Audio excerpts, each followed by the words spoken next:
Ladies and gentlemen, grab your drinks and popcorn. Today's feature is about to begin. Welcome to Celluloid Codswallop.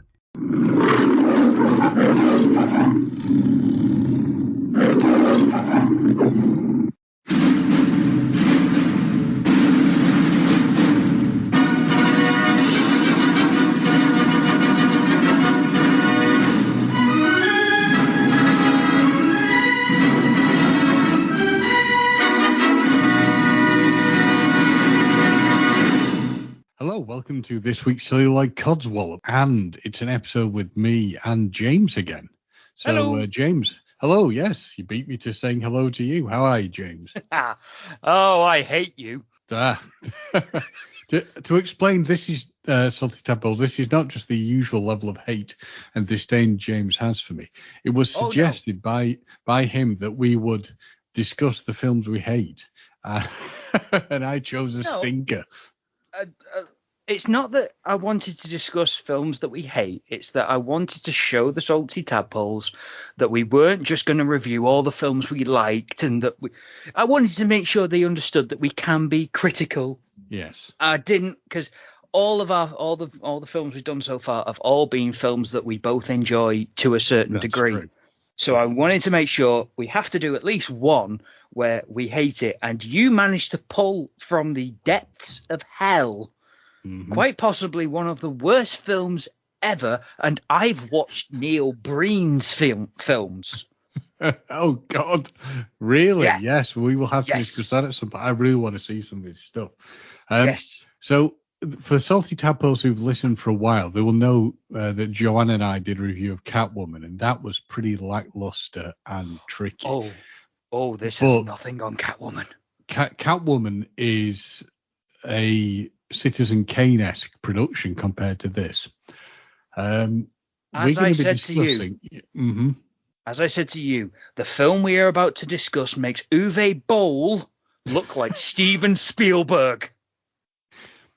Well, interestingly, prior to us doing this recording, I was watching a review of a film called Ballistic vs. X, which is like, suppose he got one of the worst reviews ever, but they theorized that the Ballistic film was created as some sort of weird tax write-off. Well, it was tax write-off by the German government, and then the German government worked out that the people who were putting money into this, it wasn't the German government, it was German people putting money in. German government weren't happy and stopped this tax loophole. Yes. And I'm trying to work out the Mutant Chronicles, which I've spoiled by saying that's what we're discussing, is going to be... It's going to be in the title. It is. I mean, the history for me behind this film is my girlfriend at the time was like, why don't you go out and get to know my brother and my then brother-in-law better? And we were like, yeah, we'll go to the cinema. And they took me to see this. Now, it's a 2008 film based on a loosely the role-playing game. I know nothing of prior to seeing the film, and to be honest, even seeing the film now, I know nothing about the role-playing game. And I was just saying to James prior to us recording, normally we would break a film down and then maybe get to the nastiness. I think we're just going to tear this apart limb from limb from the beginning. What do you say, James? I'm in complete agreement, because I'm sorry, this is not a film. And no. I agree with you in regards to the tax loophole. The tax loophole was the entire reason Uwe Boll had a career. Yeah, it's true. He openly admitted that the reason he makes so many films the way he does is because he gets it's all a tax write-off. Mm-hmm. And I wondered if it was the same for this. And I did a bit of digging, and I found out that this thing has been in production hell for close to a decade. Mm-hmm. It was originally slated for 1998, and the producer of the film was also the producer behind Judge Dredd, The Crow, and The Island of Dr. Monroe. 3 massive financial flops. Yeah. So because of that, it kept getting bumped and bumped. So a lot of it is down to the fact that this has just dwelled in production hell forever. But interestingly, I would say I prefer all those films that you mentioned over this. Yeah. This film, I do not understand how, but I mean, God bless the source material. I'm not a big fan of tabletop games. Mm-hmm. I didn't spoil it for you, but basically my view on most tabletop games is it's trying to make maths fun, and maths is never fun. I don't care what imagery you put it with. Yeah, it's tabletop maths. games have never been my bag either. I could never dig them, but people seem to like them, so I don't want to. Yeah, I mean, shit on again, them too much. Absolutely, no biggie on, nothing bad on anyone who plays tabletop games, but they're not my cup of tea, not James's. So I do feel bad for them because they'll probably be sat there going, "Oh, I know about this," or "I know about this."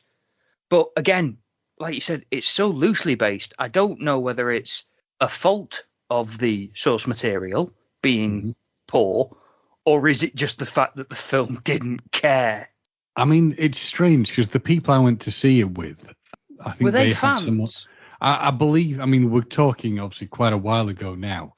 I think they were fans. They knew of it more than I did. I mean, I'm going to be honest. Like, cards on the table. This is one of the only films I have nearly fallen asleep watching in the cinema. I honestly was fighting every single, urge to sleep.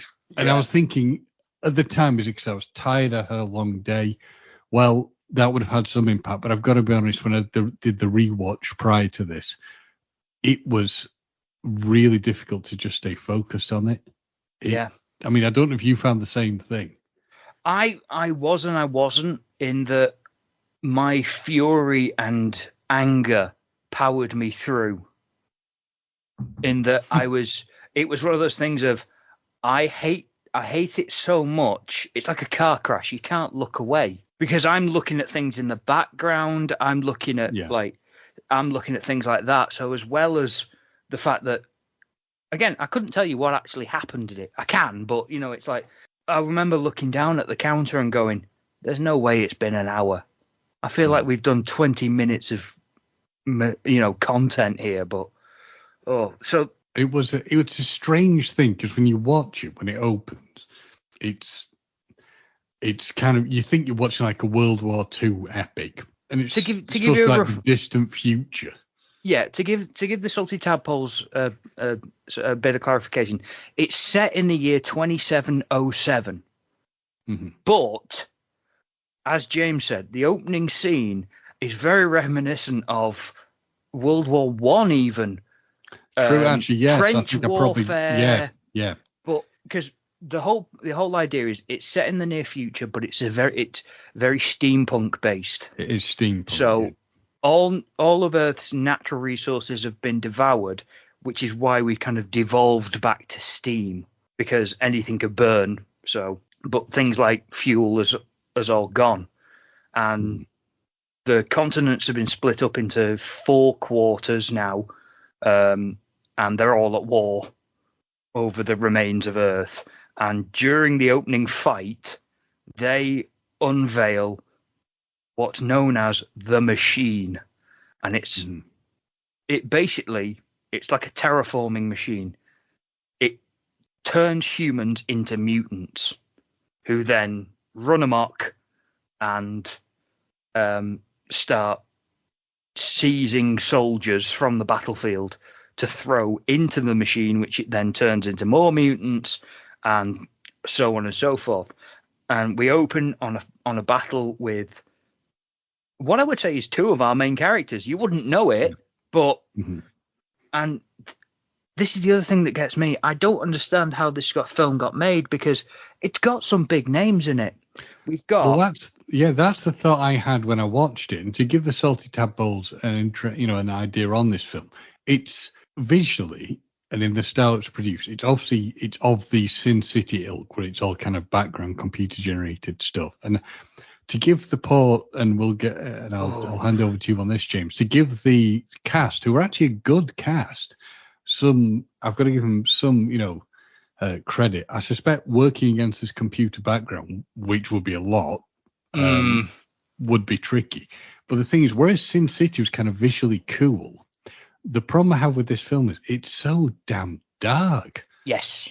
And you can't really see things that clearly. You'd have to have like your TV turned up to the highest contrast level. It's really odd because, like, as you say, 90% of this film is CG. I am almost certain I only counted about 4 what I would call real sets. Yeah, and a lot of it looks like it's soundstage and totally, and yet green screen, when it's bad, it's bad. But the thing is, with green screen, it's going to age and look bad. But there are some parts of this film where I looked and I was like, God, this is really not good. It's really obvious when they're they're walking through like a cave, and I was like, this, I can really, really tell this is not. Yeah, because you can tell with like the way the footsteps move, the lighting, the sound is not great. Again, like you said, that's true. The sound was not great. The sound mixing was awful, and everything about it was wrong. But as I say, we've got some cast. We've got Thomas Jane, Ron Perlman, Sean Pertwee, John Malkovich. These are names that all right, I will admit, Malkovich has been known to phone in a few performances, but who hasn't? I'll tell you what I noticed: the acting from everybody in this is subpar. It's especially the big names. It's like you kind of wonder: they always make the joke, don't they? Like Nick Cage had to do a load of films because of his tax problems. He was kind of doing anything. Yeah, it's like, who did you owe money to? Yeah. And Bruce Willis was making a load of films because his health was declining. He wanted to support his family, and he wanted to make sure that there was enough revenue so that they didn't have to worry about money, which is great. Did these guys turn this down? Well, yeah. I mean, I'd love it if even Nicolas Cage turned this down. That's how much of a stinker it was. I've got no idea. There's so little information about this. You can imagine him going, I'll take the tax thing. I'll take the tax fine rather than being in this. But as going back to the actual plot of the story, so it opens with this battle. Hang on, there's a plot? Yeah, it's very, very thin, so don't worry, it'll take me about 10 minutes. So it opens with what you think are 2 of our main characters. There's Thomas Jane, who is playing, what's his name? I don't even remember his bloody name at this point. It's like Mitchell. He's playing a Sergeant John Mitchell. Yeah. That's the one. So we get introduced to Sergeant John Mitchell and Nathan Rucker, played by Sean Pertwee. They are 2 soldiers fighting for, I believe, the Corporation, which is supposed to be like the US side of forces. And in the middle of the field, it looks like they're going to lose. They're being encroached by the other army. And then the mutants attack.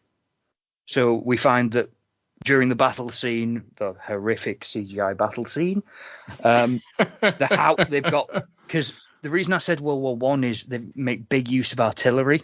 Yeah, you are right. I moved it forward too much. It was a World War I style.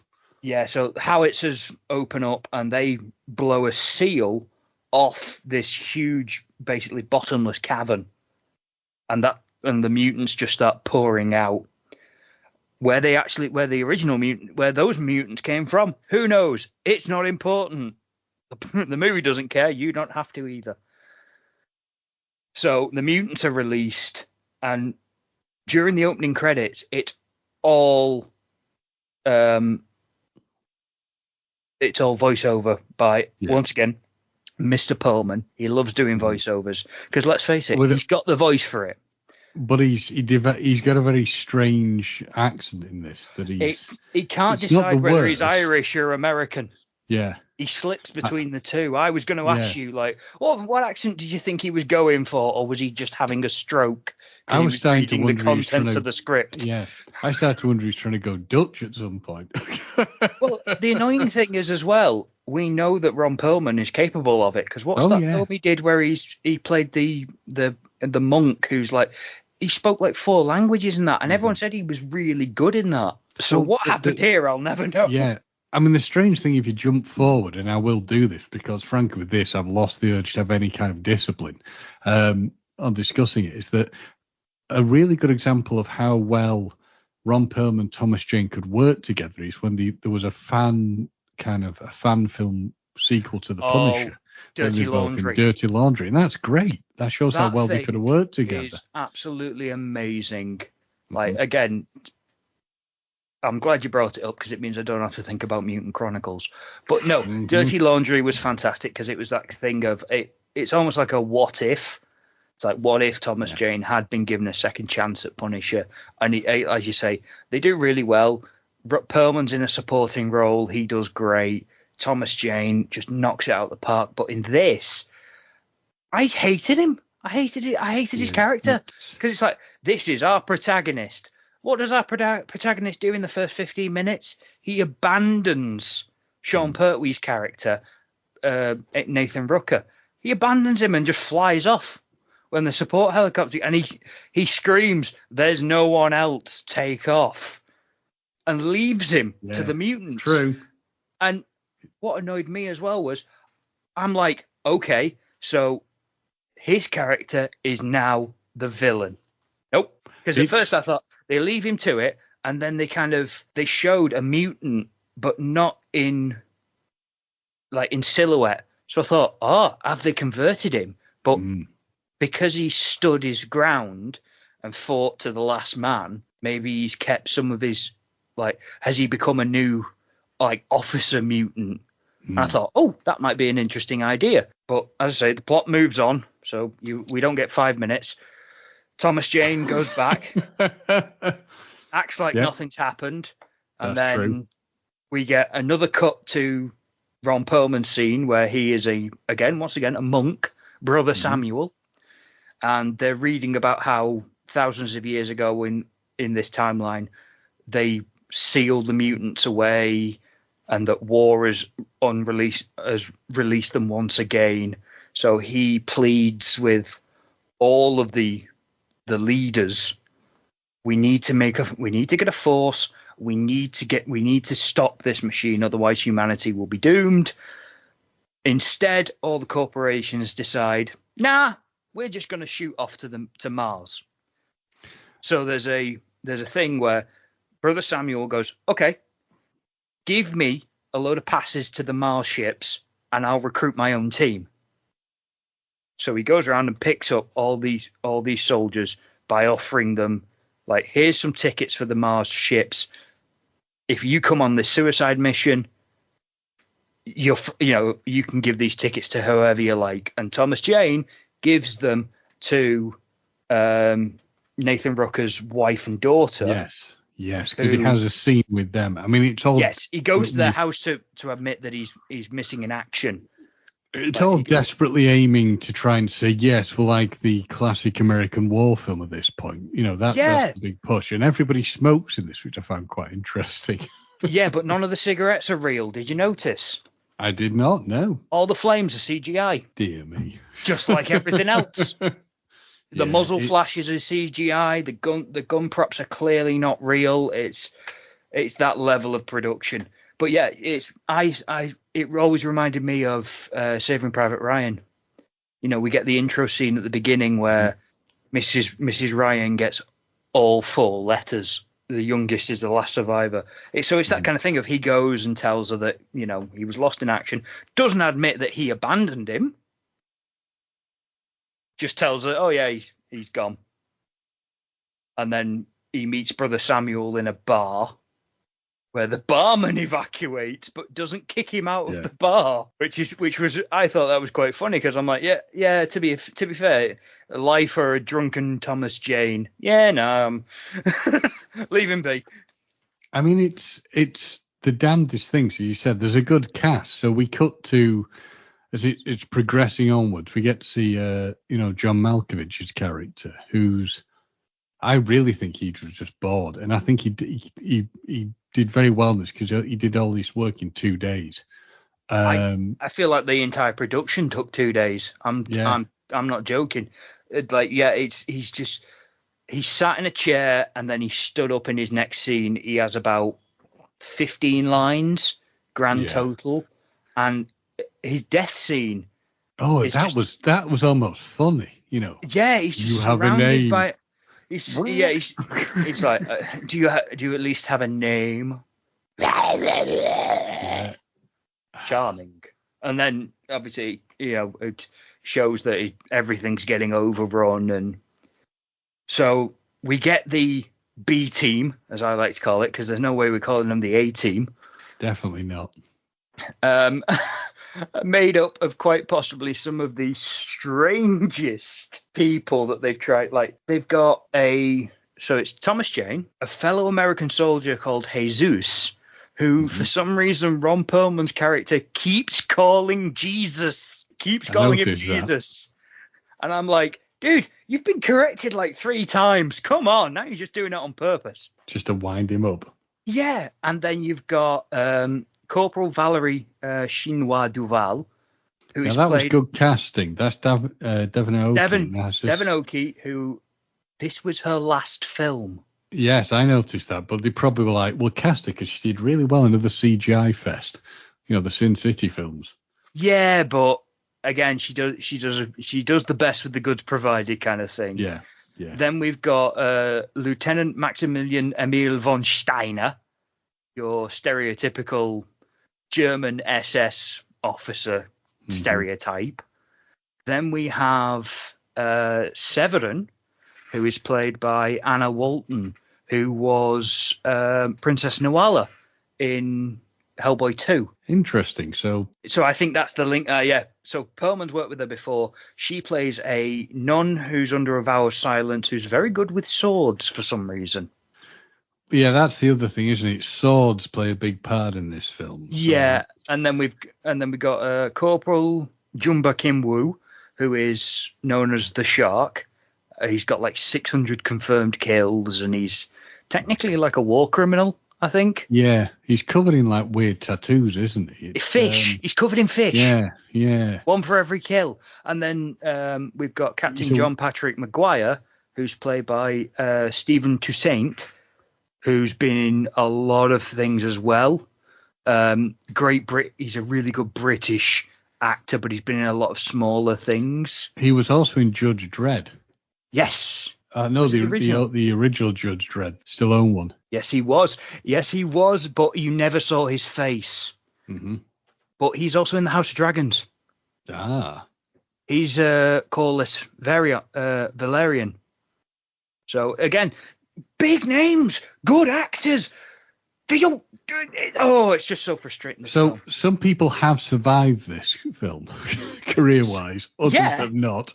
Yeah, and again, I think it's one of those things that a lot of them would like to forget it because it's just so bad. So we've got the Dream Team. They get it explained that they're going on a suicide mission. They're going to they're probably not going to come back, and they're all weirdly calm and accepting of this. I mean, the problem I have at this point, again, when I was fighting the urge to go to sleep again yesterday watching this, because it is so tediously boring as well, is that it's cliched. Absolutely. It's the most cliched. I really want to get, when we get to the ending, I'm going to explain why that annoys me as well. It should bring me pleasure because it's the end of the garbage fest that is this film. But even that me. I know what you mean. I know exactly what you mean. But yeah, it's just, so the Dream Team has been assembled. They all get given ceremonial swords, which were supposedly from the first sealing of the machine. Yes. And there is a great scene where they're all being handed swords by a monk, like it's this big ritual, and everyone's kind of looking at each other like, really? Okay. Well, the thing is, what does this film want to be? And that's the problem. What is it? Is it steampunk? Is it some sort of weird medieval fantasy? Thing? Is it sci-fi? Yeah, I'm with you. I'm with you entirely because it just makes no sense when you start looking into the elements of it. It's like steampunk would make sense with the swords because you would fall back to on more manual weaponry. Mm-hmm. Because it does appear that it's not gunpowder that they're using, although there's muzzle flashes. You find there's a scene later on with Jesus, which shows that they're not quite. Because, but I'll get to that in a bit.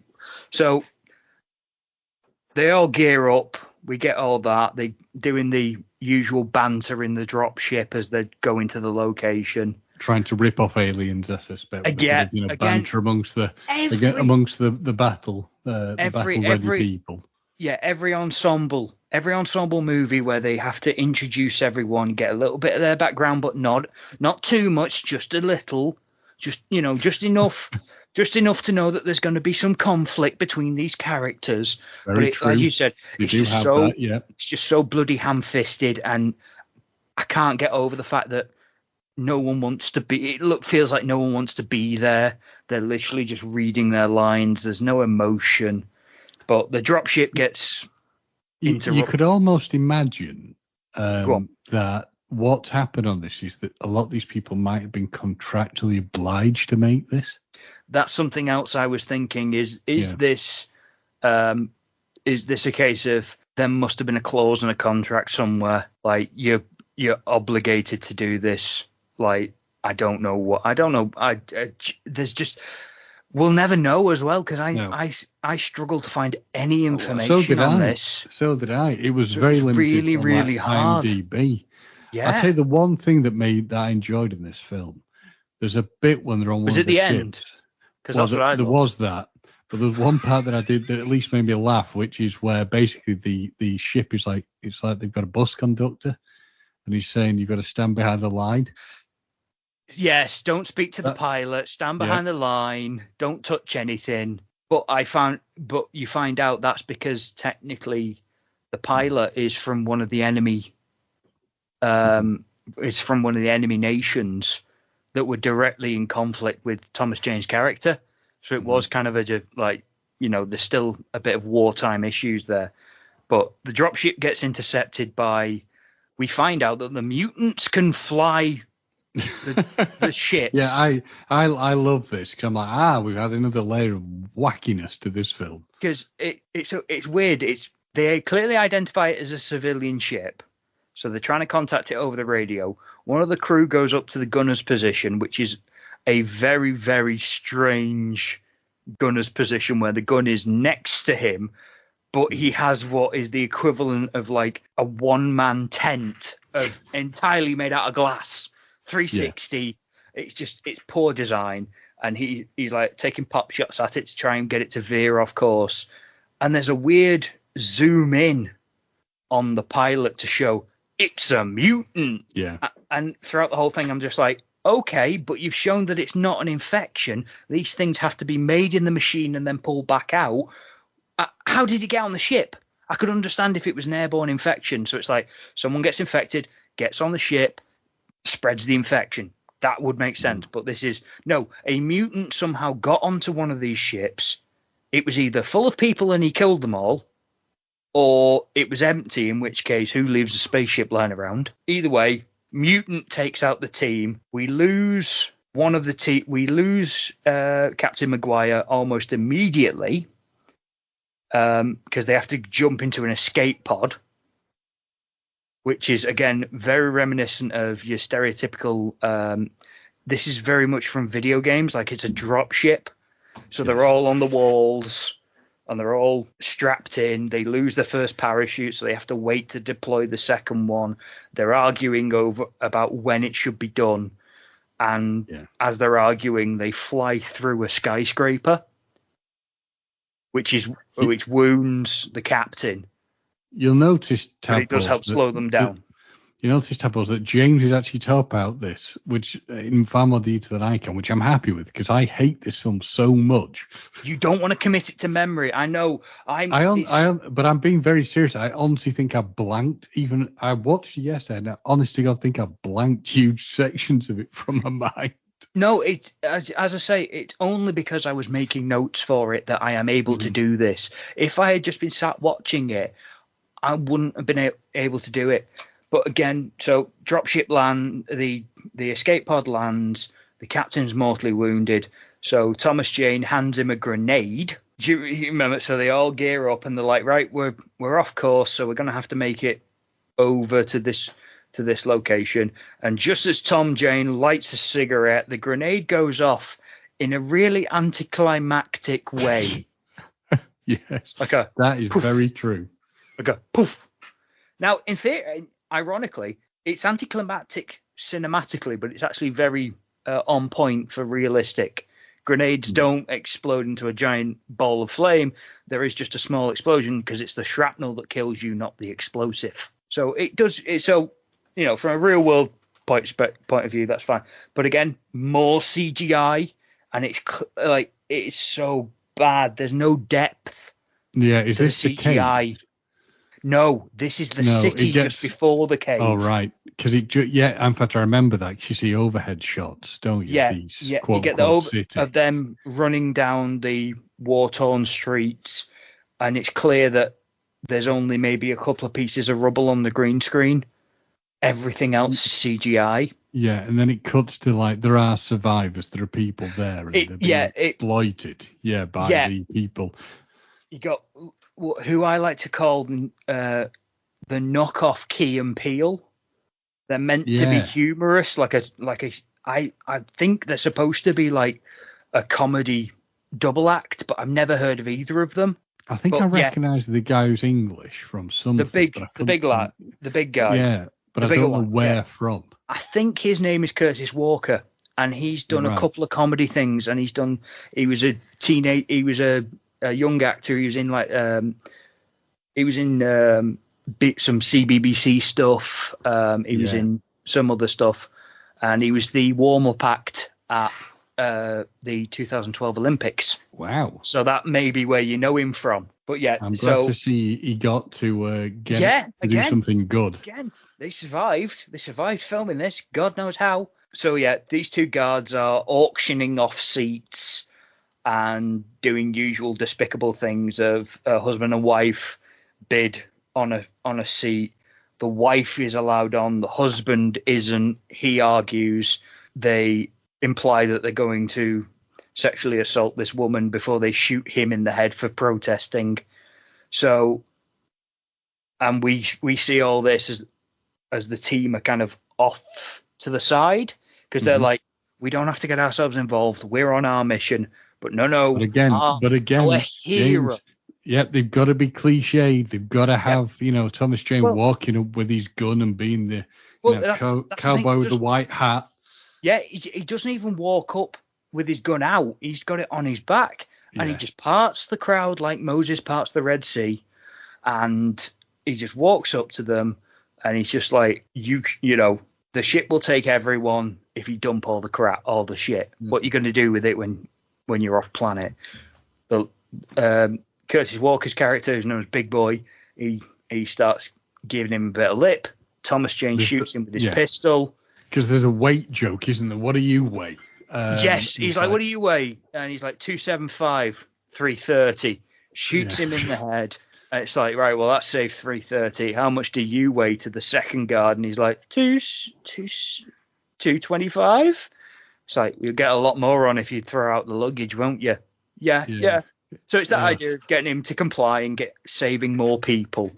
But the problem is, Thomas Jane's character, he's so cold about it. Well, he's dull. The biggest problem with the delivery of just about everybody in this film, it's dull. It's boring. There's no real way. I mean, to be fair, Devon Aoki's character at least had a bit of the parts where it was a bit interesting with her.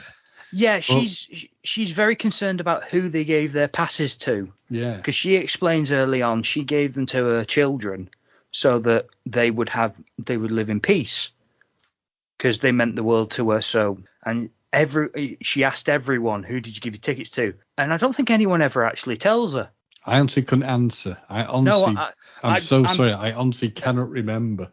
I'm struggling, and I was making notes, and I'm struggling. But anyway, so we carry on the adventure once Tom Jane does his hero thing, and we discover that Samuel, Ron Perlman's character, has a map of how to get there, and it involves, he does. and it involves climbing down a skyscraper that's underground.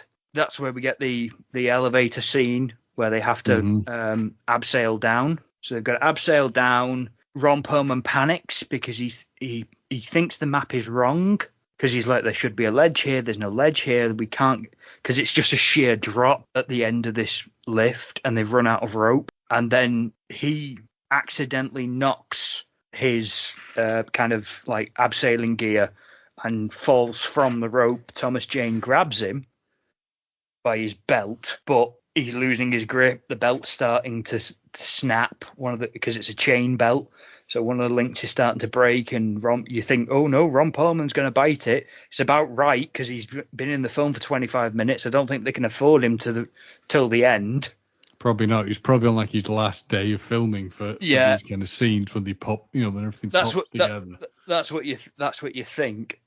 So his belt breaks, and it turns out that the ledge is the same color as the soil.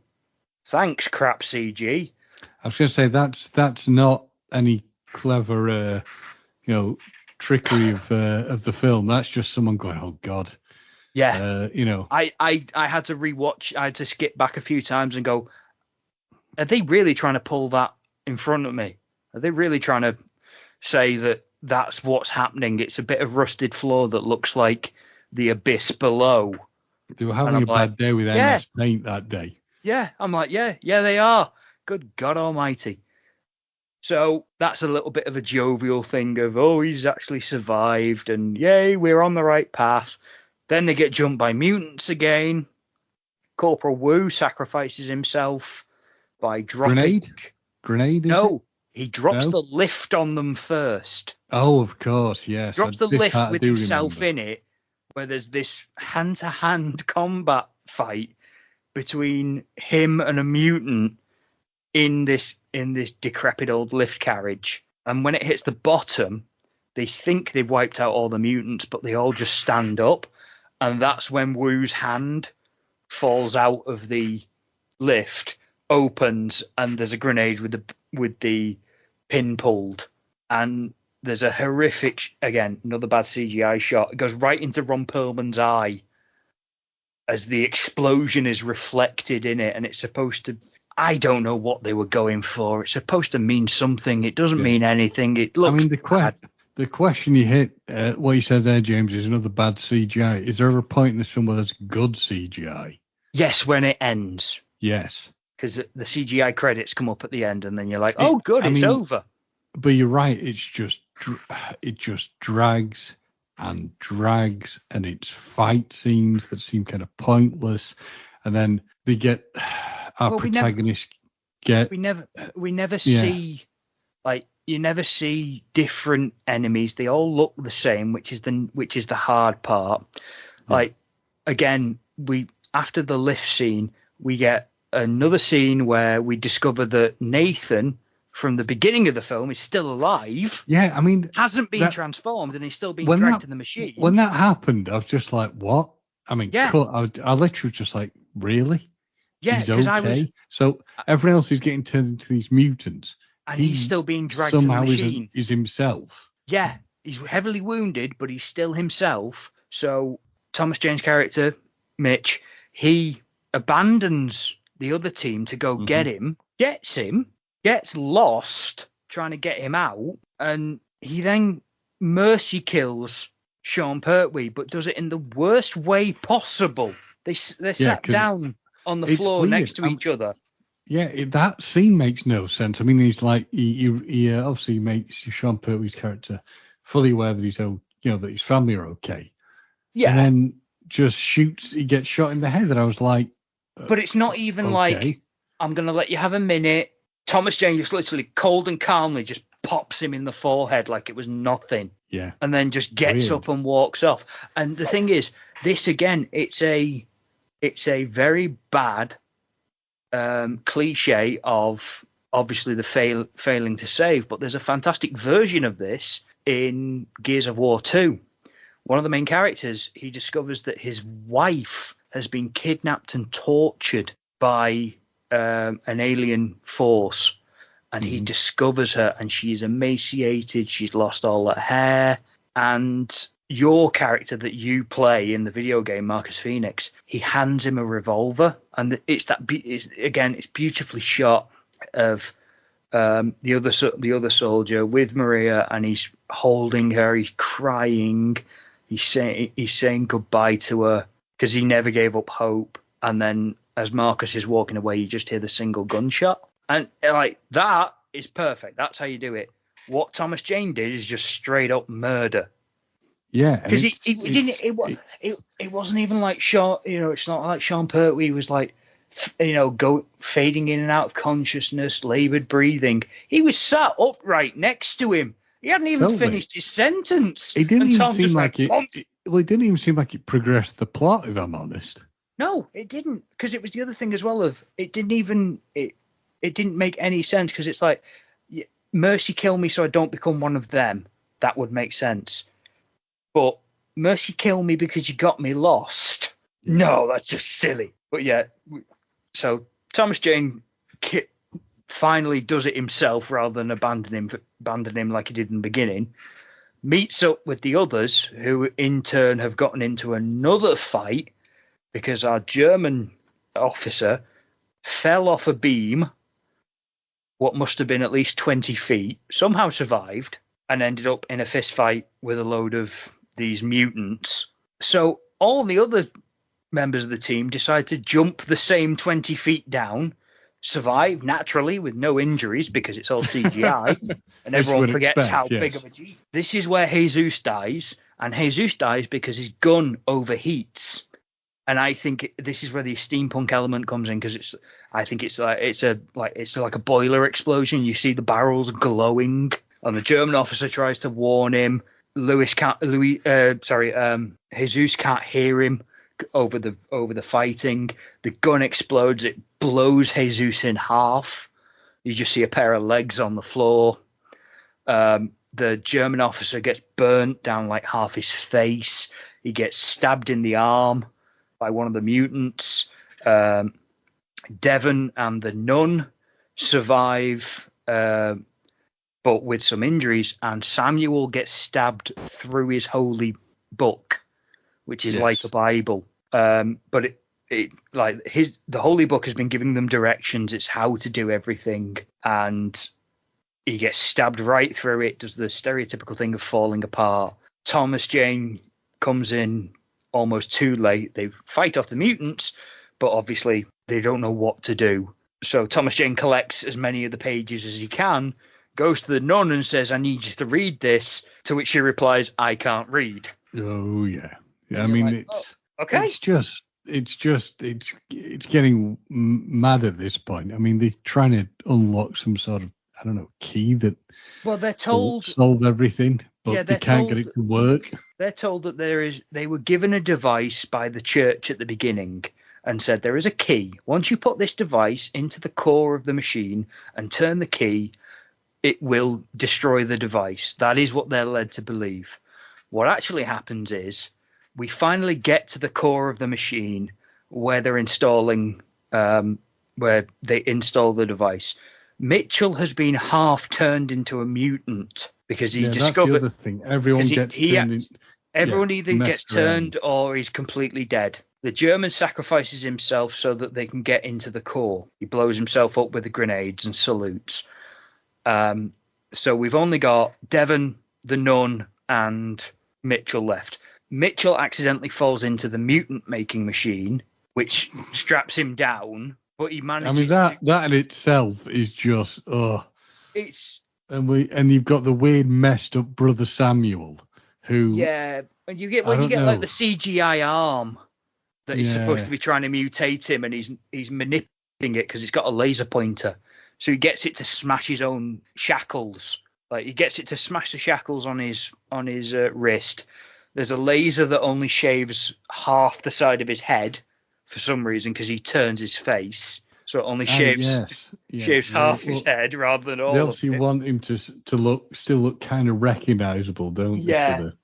Yeah, and he gets something injected in his arm that he carves out in front of the two girls, sucks on it and then spits it out, but we don't see what it is.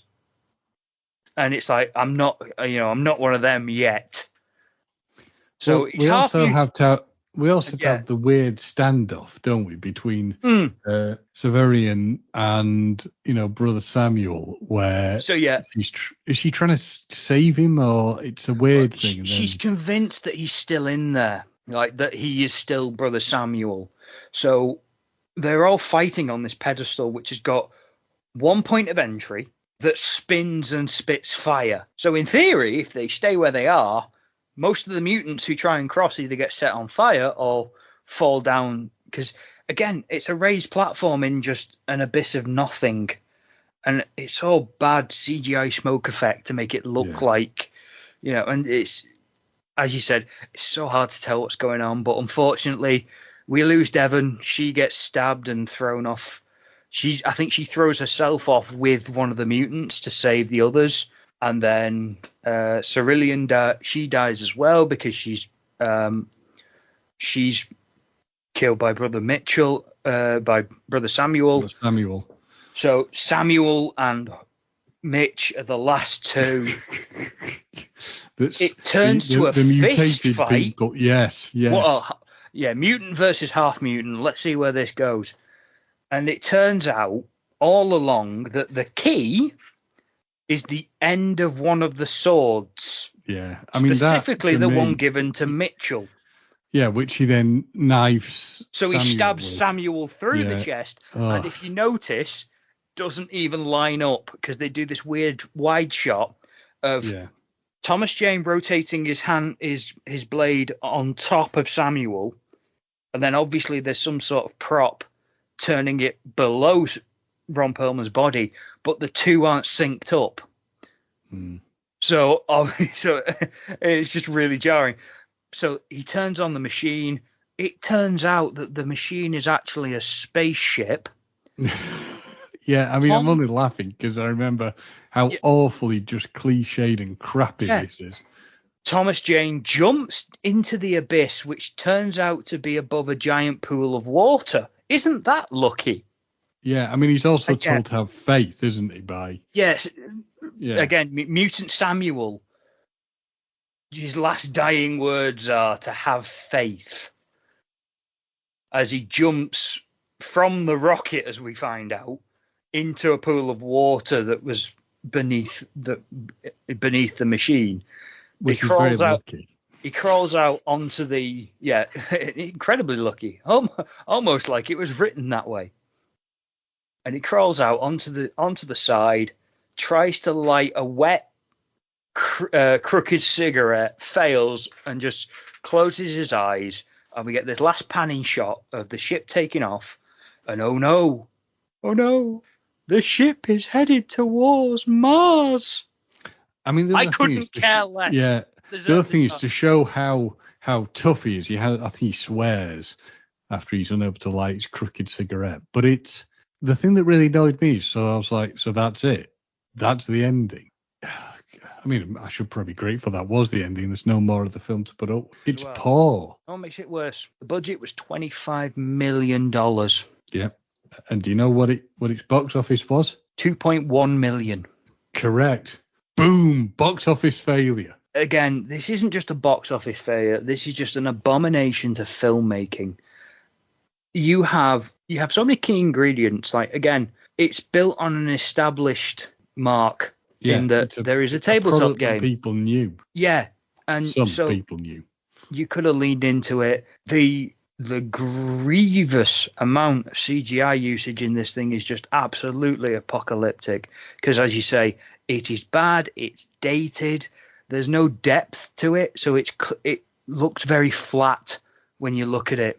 Like, you can clearly tell that one image is just imposed on top of the other, so there's no field of depth when you're looking at like background shots and things like that. Everything's too crisp, it's too clear, everything's got clear defined edges. It's just really jarring. And again, everyone phones it in. No one wants to be here. I don't want to be here. I'm not coming back. And I blame Stafford. Yeah. It's all your fault. I definitely didn't want to be there. I'll tell you what else was interesting. I'll take the hit for that. It is my fault. But one of the people who, when it was going through its development hell, that was supposed to direct this was a man called Roger Christian. Well, Roger Christian was one of the people who went to direct it. And he made Battlefield Earth, which arguably I think is better than this. Yeah, because Battlefield Earth, he left this to make that. Mm. And at least that's got actual like production value. The thing when it's I watch poor this production value. Yeah, I just think what happened to a lot of the people who are in this? Like, what happened to Thomas Jane's career? I mean, the thing is, he had a bit of a blank spot, but it wasn't like he disappeared completely, because he was in shortly after this. I think he was in Scott Pilgrim, and like so. He's been in some big things. He's not a bit. He's still pulling pretty major stuff. I mean, he was in the new Predator film, which again, not a great film by any means, but again, after this, he was in a lot of. He was in Scott Pilgrim versus the World in 2010. I'm trying to think of some big ones that he was in. I think the problem he had is that he just ended up doing loads of like direct to DVD stuff. But I mean, I guess it pays the bills. But for a while, you don't have to say the Punisher and things. You'd expect him to have gone on to bigger and better things. But again, that didn't do so well. No, I mean, I like that film, but it just didn't. I did. Well. I have a big issue with the Punisher. I absolutely love it, and I also hate it at the same time, because if you combine the villain from the sequel with Ray Stevenson, if they put Jigsaw in instead of John Travolta's character, I think it would have done better, because Jigsaw is a fantastic villain and Thomas Jane is a fantastic Punisher. I think you and they just kind of missed the. Yeah.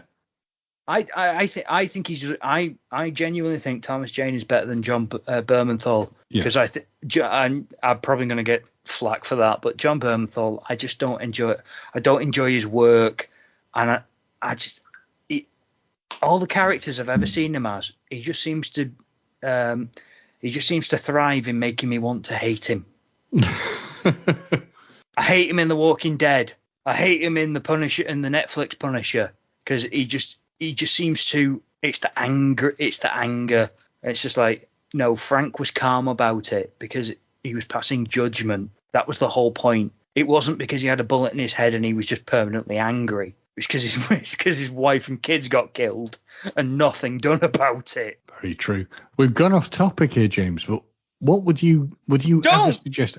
No. Go back to it. I'm going to make you go back. Would you ever suggest anybody watches this film? Only if it's for a bet or it's some type of drinking game and you want to die. I would go with the other and say only if you want to punish yourself for something. Absolutely. I say if you are looking for doing your own version of what Red Letter Media does with, best of the worst kind of thing, it's way up there. But it should only be watched to judge and critique. It should not be watched and then followed by the words, well, I enjoyed that. Maybe it should be treated as some sort of learning thing for directors. Oh, absolutely. Things you should not do. This is a case study. This is a case study for filmmakers of, if any of your films turn out like this, you're doing something wrong. It is a 0 out of 10 stars. Yeah. It's not a film. It's a punishment just on film. I don't know how you could improve it apart from. I could ever make. Well, no. I mean, when I say you make an entirely different film. Yeah, that's what I mean. I look at it and I don't think how you could improve it, because you'd have to basically just start from scratch. Yeah. It's just it's complete and utter. I mean, I think if I remember, the people I went to see with it liked it, but God knows why. Maybe they saw something in it I will never see. But the fact that it failed so dismally. It was a video on demand for most places. In Europe, I think it hit cinemas, but it was just bad. And I would never, I don't ever want to watch this again. It's terrible. I've seen it once. That's enough for me. But yeah, because apparently it was supposed to be, like when this was first pitched, it was going to have a major toy line. There were going to be video game tie-ins. There was going to be an animated TV series. And I'm just like, that's sad that it failed so miserably. That's terrifying. because there's nothing here. There's no substance, no content. Just there's nothing. Well, I'm gonna just say that I'm gonna have to watch Catwoman again, because at least I had Halle Berry to look at. I watched The Room afterwards just to cleanse my palate. Yeah, to see proper acting, and I had to. And better. You're tearing me apart, Lisa. Yeah, I think this film. Oh, hi, Mark. Tore us both apart. Oh, awful. I have to admit, like, I enjoy some bad films. I like the original Judge Dredd. Mm-hmm. I like Tommy Wiseau's The Room.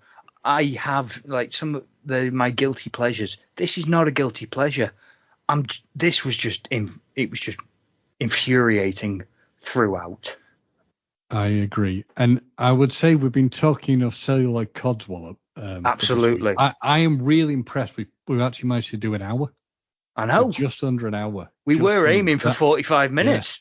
Yeah, that's impressive. We managed to do it because of how bad it is. I thought it'd be like half an hour, 40 minutes done and dusted. But I think I've got to. Yeah.